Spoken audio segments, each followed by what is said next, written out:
માકડું કેવું છે જગદીશભાઈ? ઝાડ ઉપર ચડીને બેઠું છે દોસ્તો.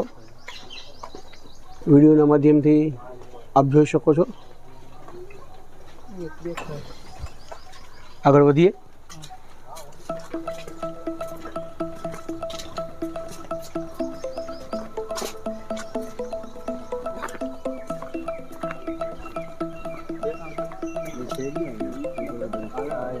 શું છે? માકડું જ છે.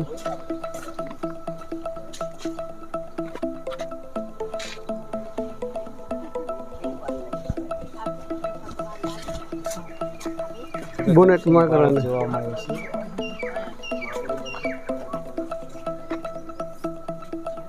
હિંચકા બહુ ત્યાં સુધી હિંચકા ખાતા હોય એવું લાગે. હે આ મકડો બોનેટ મકડો લાગે.